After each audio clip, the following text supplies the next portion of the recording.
Let's talk about week number 3, and let me tell you things that got way more interesting.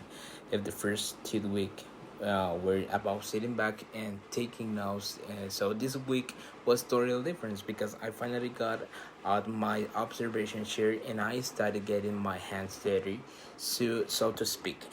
And I went from being a spectator to an active part of the class. And honestly, the nervous came back, but it's normal. But in this time, I was excited because I felt I like was finally done.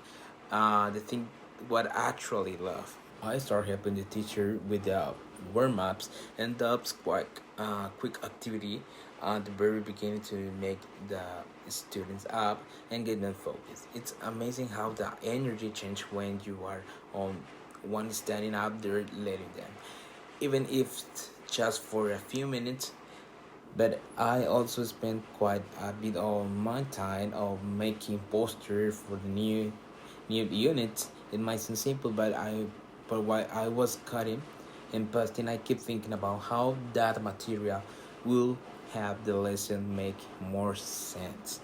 Helping also with the logistics give you a whole new perspective of all the behind the scenes work. But the most exciting part was with seventh grade.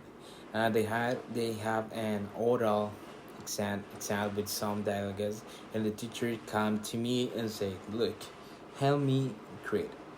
And you take a half of this class, and I take the rest of them."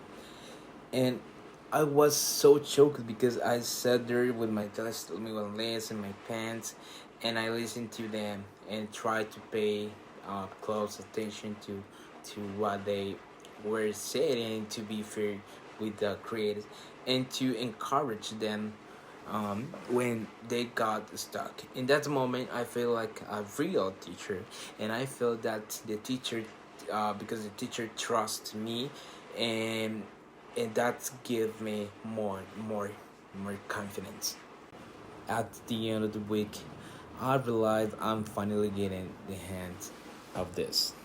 And I know the schedule, I know what material the teachers need, and I know how to talk to students so they may understand. And I'm not lost in the highways anymore.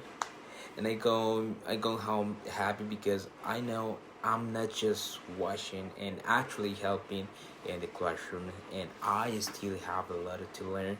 But this week show me I'm on the right track. So see you for week 4.